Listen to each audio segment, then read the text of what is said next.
Eine Schnur ist elementar wichtig. Ebenso notwendig eine Kamera und unabdingbar ein 3D-Straßenmaler. Dann kann auf einer Straße eine optische Illusion entstehen. Je weiter ich weggehe, desto kleiner werde ich und desto größer wird die Höhle. Und irgendwann passt es perfekt. Dann denkt man, boah, geht 100 Meter in die Tiefe.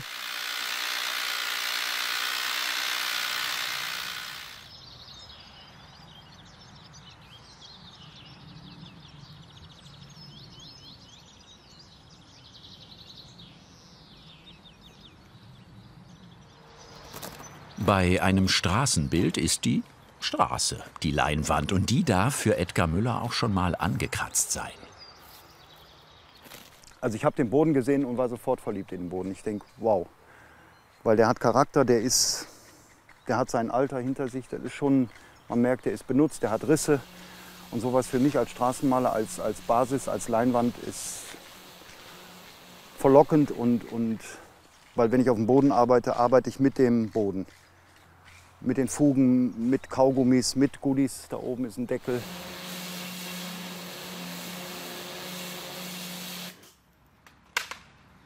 Auf der Straße arbeitet er, ein Pionier der 3D-Straßenmalerei, seit mehr als 30 Jahren. 2 Tage braucht er hier in Vielbach im Westerwald für die Arbeit mit dem Hochdruckreiniger.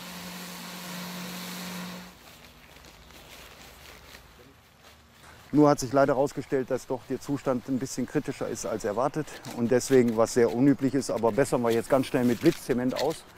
Bei jedem Projekt passiert irgendwas, da muss man improvisieren und dann eine Lösung finden. Ohne seine Kamera könnte Edgar Müller mit dem Malen nicht beginnen.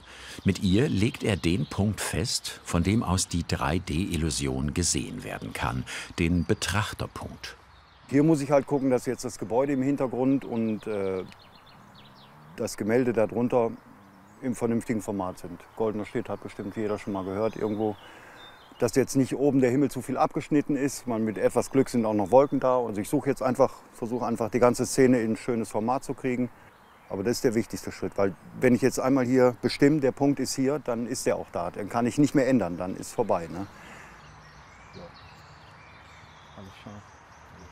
Das Stativ wird fixiert. An diesem Punkt ist auch sein Entwurf entstanden. So soll es werden.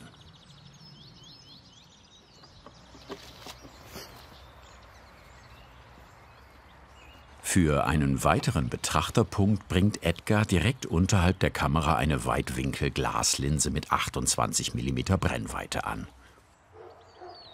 Das ist nichts anderes als die Kamera. Die hat ja auch hinten so eine Art Mattscheibe, Sensor, wo das Bild drauf projiziert wird. Und das ist auch eine Projektion des Bildes auf dieser Fläche. Und dadurch kann der Betrachter sich vor der Linse bewegen, ohne dass die Illusion zusammenfällt. Erster Einsatz der immens wichtigen Kordel. Befestigt ist sie genau unter der Kamera am Stativ. Die Kordel liegt jetzt genau hier, wo in der Mitte so ein ganz dünner Wasserstrahl runterläuft. Also der hier so runterläuft, wie aus dem Wasserhahn quasi, so ganz dünn. Und das ist die Mitte, die dieses Bild noch mal ein bisschen unterstützt vom Aufbau her. Und das ist jetzt nichts, ist genau da, wo jetzt das Seil liegt. Die Kordel bleibt nicht in der Mitte liegen. Edgar legt mit ihr weitere Linien und zieht die dann mit dünn tröpfelndem Weiß nach.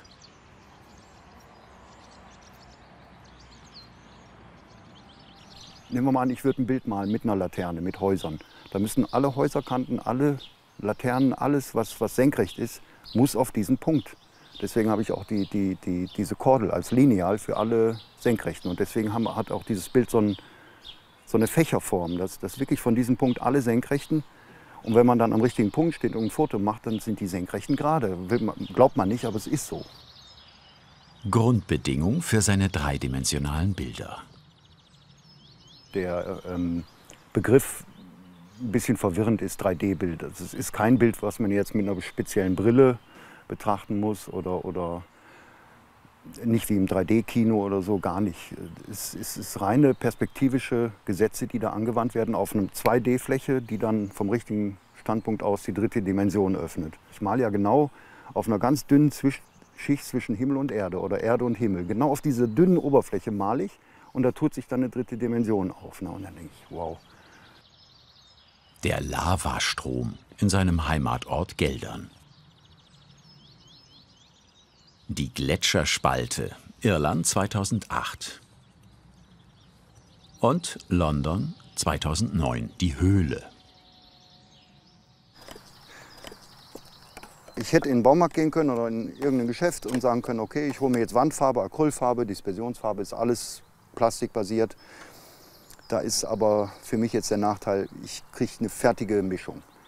Da kann ich nichts mehr bestimmen. Ich kann den Farbton eventuell durch Mischen bestimmen, aber ich kann vor allen Dingen die Konsistenz nicht mehr bestimmen. Also was ich hier brauche, ist von ganz dünn, um eventuell durchscheinende Lasuren zu machen, bis ganz dick. Grundrezept. Wie backe ich einen Kuchen? Wie mache ich Farbe? Das ist ganz einfach. Das ist Wasser, die Pigmente rein, rühre einmal um und dann kommt der Acrylbinder rein und dann mixe ich. Und wenn mir die Farbton nicht gefällt, kann ich aus einer Palette von anderen Pigmenten, die ich noch da stehen habe, dann noch was dazu kippen, dann wieder rühren und dann versuchen, die Klumpen rauszukriegen. Und wenn Klumpen drin bleiben, ist auch nicht so schlimm. Das ist schön, ne? Guck mal. Super Ton hier.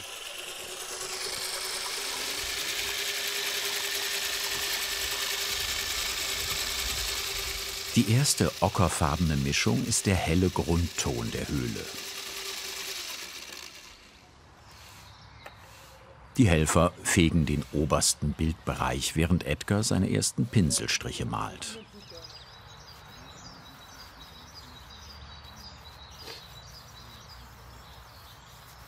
Das Bild entsteht vor der Kulisse eines Klinikgebäudes auf ca. 200 Quadratmetern.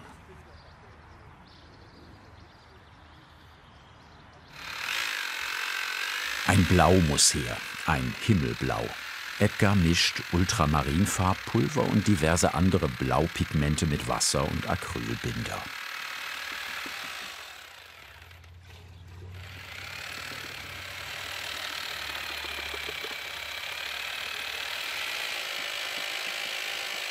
Bis Farbton und Konsistenz stimmen, wird viel gemischt, intuitiv. Dann ist das Himmelblau perfekt.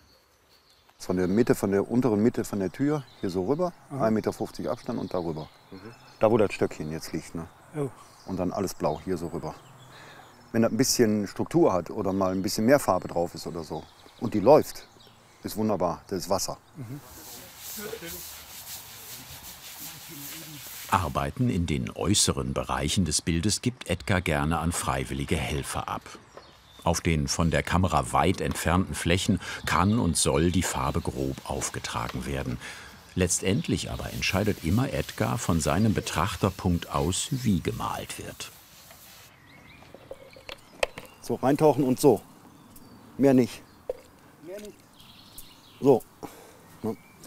Das ist besser. Zu entscheiden, mache ich jetzt den Schritt oder den Schritt, mache ich es jetzt dunkler, mache ich es heller, welche Kontur setze ich jetzt dahin, um die ganze Sache ein bisschen interessanter zu machen. Der ist oft sehr schwer und da kann ich auch sagen, da bin ich auch oft in den falschen Schritt gegangen, da muss ich hinterher korrigieren. Und da kann man sich vorstellen, bevor man auf der Fläche 10 Quadratmeter falsch macht, überlegt man dreimal, ob man den Schritt geht. Wenn ich mir nicht sicher bin, dann gucke ich lieber nochmal und denke so, dann versuche ich mir im Kopf vorzustellen, welche Farbe könnte jetzt da oder welche Lichtstimmung könnte da jetzt ideal sein. Mit der Spritztechnik wirkt das Wasser durch die Kamera schon recht realistisch. Trotzdem wird das Wasser später noch bearbeitet. Aber erstmal geht's weiter mit der Höhle. Und da, im der Kamera näheren Bereich, setzt Edgar jetzt schon feinere Pinsel ein. Ich male nass in nass. Das heißt, die richtige Farbe ergibt sich erst durch 2, 3 Schichten von verschiedenen Farben, die ich auf dem Boden zusammenmische. Das ist für mich die beste Technik, gerade hier bei dem Boden. Ich kann dann schön weiche Übergänge modellieren. Solange die Farbe nass ist, kann ich immer hingehen und im Pinsel so ein bisschen hier so Kanten verreiben.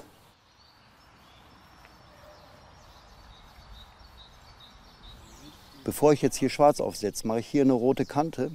Also nicht rot, aber von so einem rotbraun, damit der Übergang nicht so scherenschnittmäßig ausgeschnitten aussieht. Ne? Dass ich so einen weichen Übergang auch habe. Den setze ich jetzt hier hin. Ganz vorsichtig ein bisschen. So.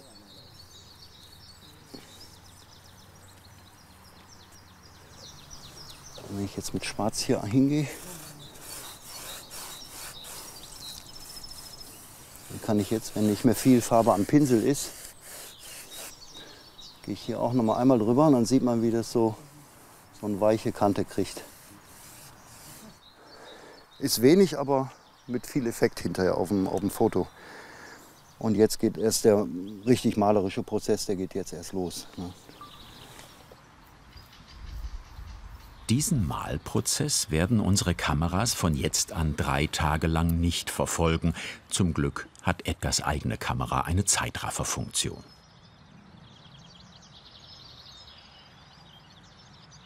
Edgar ist Autodidakt. Mit 20 hat er auf der Kölner Domplatte mit Kreide alte Meister kopiert, Dürer und Caravaggio.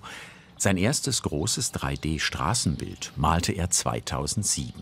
Damals gab es nur eine Handvoll 3D-Straßenkünstler. Wir sind zurück, als der Klinikgarten eine Verschönerung erfährt und Edgar im oberen Bildbereich Steine malt. Von oben aus gesehen sind das farbige Flächen.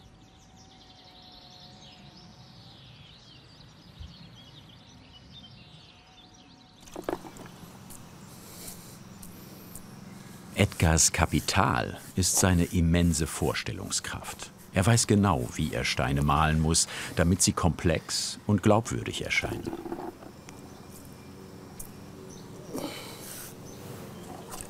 Ich habe erst Grau gesetzt, dann habe ich mit Schwarz und Weiß die Steine modelliert. Die sehen aber auf dem Foto noch aus wie Smarties, die sind noch keine Steine. Und jetzt versuche ich erstmal eine Farblichkeit mit dem Gebäude Übereinstimmung zu finden, um die Steine aus der Gegend auch so ein bisschen zu imitieren. Ich versuche keine Akzente zu setzen erstmal. Die kommen danach mit der 4. oder 5. Schicht, setze ich nochmal Schatten rein. Ja, wer vom richtigen Punkt aus schaut, ist schon jetzt verblüfft von der optischen Täuschung. Wie leicht unsere Wahrnehmung sich austricksen lässt.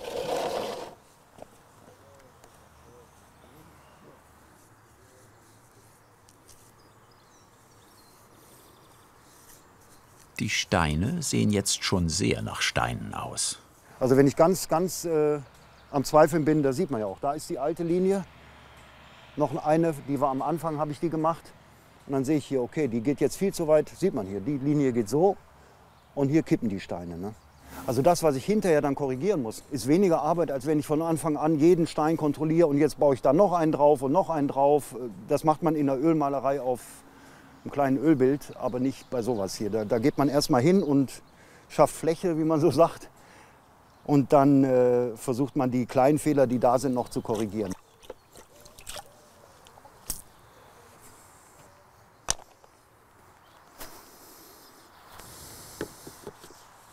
Viele, viele graue Smarties.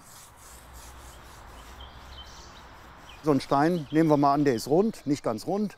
Aber hier oben bei 18 Metern ist der nicht mehr rund, sondern ungefähr so lang. Das sind Erfahrungswerte, die ich vorher natürlich immer wieder zur Kamera zurücklaufen musste und gucken musste, ist der Stein jetzt lang genug? Weil da ist man schnell zu kurz. Also auf vielen Anfängerbildern sieht man oft, je weiter man wegkommt, desto größer werden die Fehler.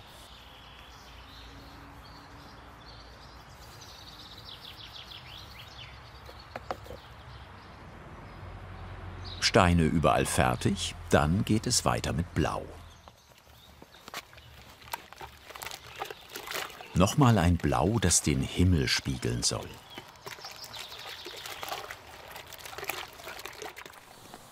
Das ist dann da. Jetzt brauche ich noch ein bisschen Weiß. Ich brauche jetzt aber am Anfang erstmal eine ganz dünne weiße Suppe, die also wirklich wie milchig. So, gucken wir mal.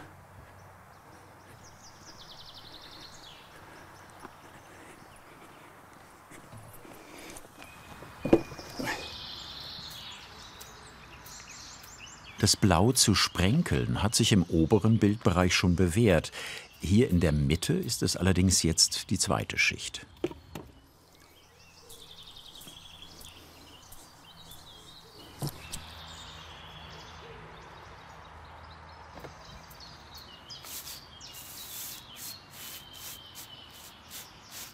Also meine Mutter, die hat immer gesagt, Maler aus der Tube sind schlechte Maler. Die hat sich interessiert sehr für so alte Ölmalerei und so Schinken. Ne? Und die hat sofort erkannt, wenn einer aus der Tube gemalt hat. Also die Farben nicht gemischt hat, abgetönt hat, variiert hat. Und seitdem denke ich daran. Denke immer lieber 3, 4 Schichten noch mehr, noch einen anderen Farbton drüber, auch wenn man meint, es ist nur eine Nuance. Aber der Betrachter oder auf dem Foto hinterher, das nimmt man wahr, das sieht man auf jeden Fall.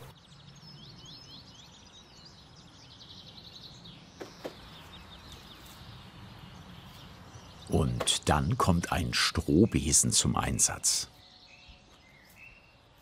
Also wenn ich jetzt einen Quast nehmen würde, der so groß wäre, wäre zu viel Farbe drin.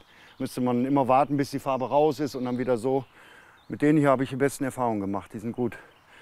Weil hier muss ich Quadratmeter schaffen. Ne? Jetzt sind wir über einen Bereich über 56 Quadratmeter. So groß ist manche Wohnfläche. Ne? Die muss ich mal eben hier so ein paar Wellen reinmachen. Da geht mit so einem Besen am besten. Schneller.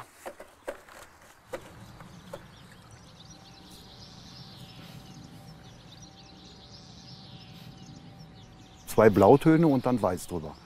Natürlich kann man sich streiten, ob jetzt das Wasser realistisch genug ist oder so, aber es reicht vollkommen aus. Also es ist halt Bühnenmalerei. Ne? Das finde ich toll, das macht Riesenspaß. Also. Im oberen Bereich also Bühnenmalerei, im unteren schon vergleichbar mit Ölmalerei, meisterlich. Und das Ganze durch die Linse gesehen, ziemlich realistisch. Das Wasser fließt, jetzt muss die Höhle noch leuchten. Es wird jetzt ein bisschen spannend, weil ich muss jetzt einen Übergang schaffen von der großen roten Fläche, Rot-Bronze-Fläche da oben. Bronzeocker nennt sich die Farbe, der Farbton.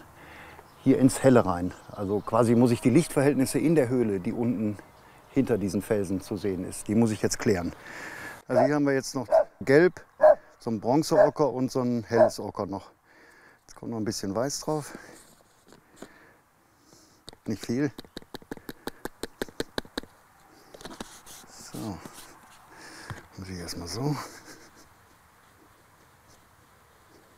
So, Wasser. Edgar verlässt sich, was Mischen und Verdünnen der Farben angeht, vollkommen auf seine Erfahrung und seine Intuition.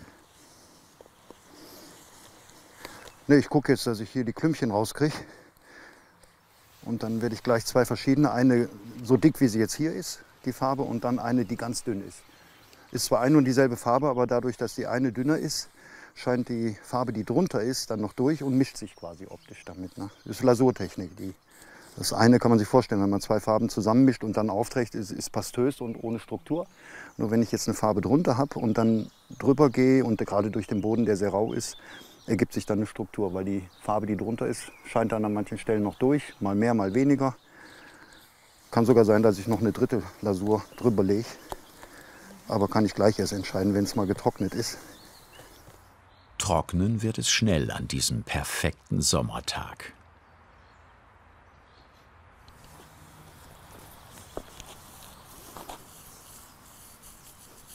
Und bald stellt sich heraus, die Mischung macht's. Das ist gut. Das war zu hell, auf jeden Fall. Und zu blass. Das ist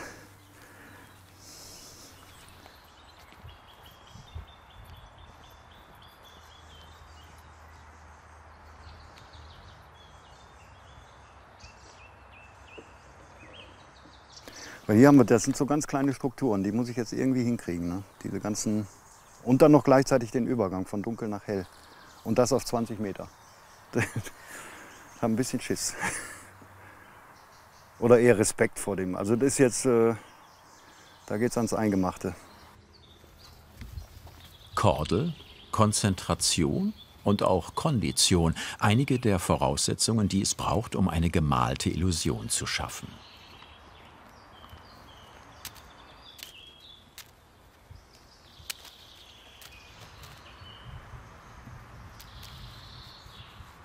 Diese Schnur ist mein Lineal für alle Senkrechten im Bild. Jetzt reicht es nicht so ganz bis hier, aber das macht nichts. Ich kann das, lege die jetzt hier hin, gucke, dass sie relativ gerade ist. Und dann gehe ich einfach hin und nehme hier so die Verlängerung und weiß dann, in welche Richtung ich hier gehen muss. Damit dieser Strich hier jetzt hinter auf dem Bild nicht kippt, weil soll ja nach unten gehen, ne? Deswegen. So. Bei den Steinen war es nicht ganz so tragisch. Kann ja mal ein bisschen kippen, so ein Stein ist ja nicht immer genau gerade. Aber die sollen jetzt wirklich gerade runtergehen. Und da brauche ich mein Lineal. Ist auch gut so. So. Edgars Lieblingsmotive sind die Elemente Feuer, Wasser, Erde. Und meistens entstehen tiefe Abgründe. Da wo jetzt der Kasten steht, also etwas 2 Meter höher, da funktioniert es noch. Aber je näher ich der Kamera komme, desto weniger glaubwürdig ist die Proportion, also meine Größe dann oder meine Länge zur Höhle. Dann denkt man, nee. Aber je weiter ich weggehe, desto kleiner werde ich und desto größer wird die Höhle. Und irgendwann passt es perfekt. Dann denkt man, boah, geht 100 Meter in die Tiefe. Und deswegen finde ich manche Aufnahmen so schön, wo man so sieht, hatte ich in Irland mal, so ein Mädchen hat sich an die Kante gestellt, an einem Gletscherabgrund und ist dann ganz locker wieder zurückgegangen Richtung Zelt, wo meine Kamera stand und alle paar Sekunden ein Foto gemacht hat. Und dann habe ich zu Hause die Sequenzen gesehen, wie also die Illusion funktioniert hat. Und je näher sie kam, alles zusammenbrach. Und am Schluss stand sie auf Luft. Also Walking on Air habe ich es auch noch genannt. Weil was so, ich habe selbst gemalt, ich kenne die Technik, aber ich habe selbst da gesessen. Oh, war schön. Auch mit dem Wissen darum, dass dieses Bild vergänglich ist, gibt Edgar alles, um seiner Bildidee so nah wie möglich zu kommen. Und hier ziehe ich mir erstmal jetzt ein paar Linien zur Orientierung. Da muss ich nicht immer die Schnur immer wieder neu anlegen. So in diesen Abständen setze ich jetzt die Linien zum Fluchtpunkt da vorne und dann kann ich die Felsen einarbeiten. Ohne dass ich da aus der Spur laufe. Der aufgebrochene Asphalt und die Abbruchkante werden plötzlich realistisch. Ein echter Aha-Effekt.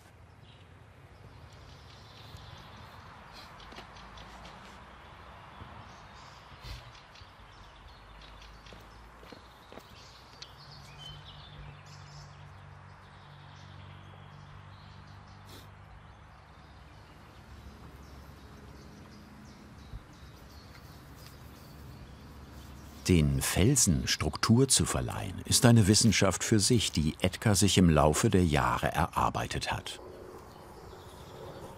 Weil Steine sind ja totales Chaos. Wenn man da irgendwie ein Muster sucht, findet man keins, also kein Bekanntes. Es ist total durcheinander.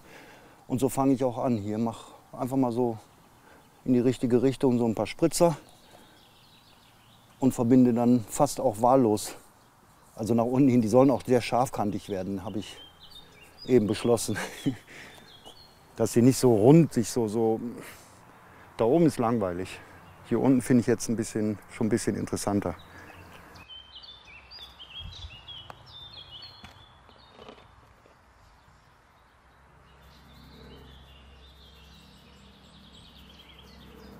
Auch bei den Felsen bleibt es nicht bei 2 Farbschichten. Ich setze Akzente. Das heißt, ich nehme jetzt ein etwas helleres Grau, so ein schmutziges Grau, habe ich ehrlich gesagt aus den Restfarben vom Hintergrund und allem zusammengemixt. Und das ist jetzt ist die Steinfarbe wieder. Ich habe ja jetzt Grau gelegt, dann habe ich mit Schwarz die Formen der Steine gesucht und jetzt lege ich ein bisschen Licht drauf. Werde aber davon, je weiter ich nach unten komme, immer schwächer. Also hier oben wird das Tageslicht damit definiert und unten werden die immer schwärzer, die Säulen, weil da das Licht von hinten kommt. Und kennt jeder den Effekt, wenn man Licht von hinten hat, ist ein Objekt schwarz.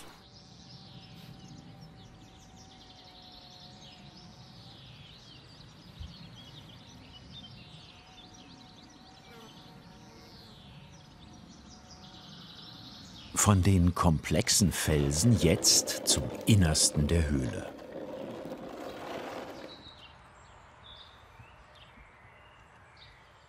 Jetzt sind gefragt die Kunst der Visualisierung,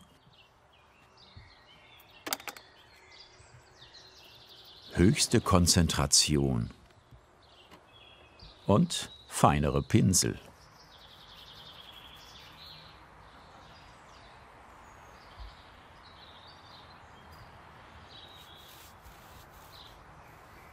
Hier kommt vieles zusammen. Ich habe einmal die große Lichtquelle in der Höhle, diese Magmakugel. Die wirft zum einen Licht an die Höhlenwand. Dann ist die auch noch sehr heiß, steigt also Hitze aus. Kennt man ja Fata Morgana auf heißem Asphalt, dieses Flirren. Das versuche ich noch einzubauen. Und später kommen hier noch so Felsgruppen hin, die dann noch Schatten an die Wand werfen. Also es ist ziemlich komplex gerade hier. Aber hier sind wir ja auch nur auf 8 Quadratmetern, da geht's. Ist überschaubar. Ist ja nicht ganz so wild.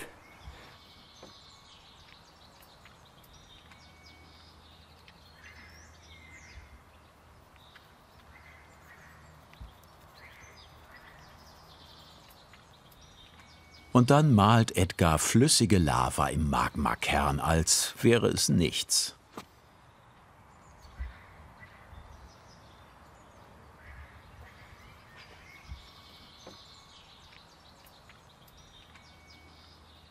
Wenn man ein richtig strahlendes Gelb haben möchte oder auch orange, weiß drunter legen. Immer erst weiß drunter legen oder einen hellen Ton. Der scheint ja dadurch, weil Gelb- und Orange-Pigmente haben halt, die sind nicht besonders gesättigt oder die Farbe, die daraus entsteht. Man kann mit Orange oder Gelb auch ganz schwer eine deckende Farbe machen. Und deswegen weiß, dann scheint das Weiß ein bisschen durch und lässt so richtig das Gelb strahlen. Ne? Oben kann ich ein bisschen nachlässiger arbeiten. Und hier kommt es auf jedes Detail an. Deswegen auch diese zuckenden Bewegungen, dass es nicht ganz so gezirkelt aussieht. Diese flüssige Lava, diese Zwischenräume, die sind nicht regelmäßig. Und wenn ich jetzt hier so gerade machen würde, wäre es schnell eckig und sieht nicht aus. Die Lavamasse fließt. Das Meisterstück Magmakern ist vollbracht. Eigentlich ist das Bild fertig, aber dann entdeckt Edgar, dass auf der rechten Seite noch ein wenig in die Höhle fließendes Wasser fehlt.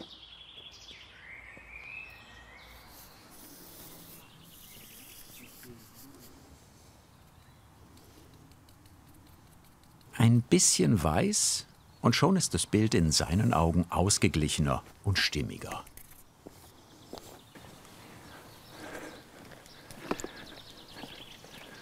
Fertig. Fertig. So. Und? Kaputt. Ausgelaugt, ehrlich gesagt. Aber positiv ausgelaugt. Wie nach so einem Dauerlauf. Richtig lange, mindestens 20 Kilometer. Der Kopf ist leer, weil es eine körperliche und mentale Geschichte. Und so richtig freuen beginnt erst morgen, glaube ich. Und dann fällt auch alles ab. Diese ganze ist ja eine Anspannung, eine positive Anspannung. Und die ist dann auf einmal wie bumm. Ist gut so. Happy. Jo.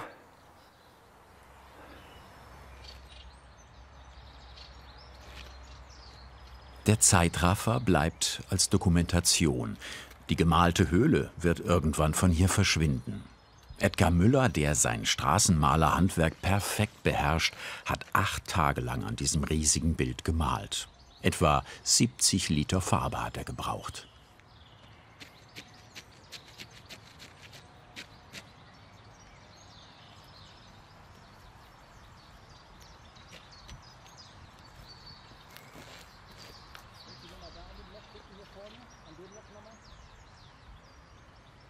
Das Klinikgebäude von 1912 bot eine tolle Kulisse für dieses 3D-Bild. Edgar nennt sein Werk Platos Höhle. Und wenn diese optische Illusion real nicht mehr existiert, bleiben für den Künstler und auch für uns, die wir ihn 5 Tage lang begleiten durften, die Erinnerungen an das Entstehen dieses Meisterwerks. Fasziniert dich Handwerkskunst genauso wie uns? Dann jetzt den Kanal abonnieren und keine Folge verpassen.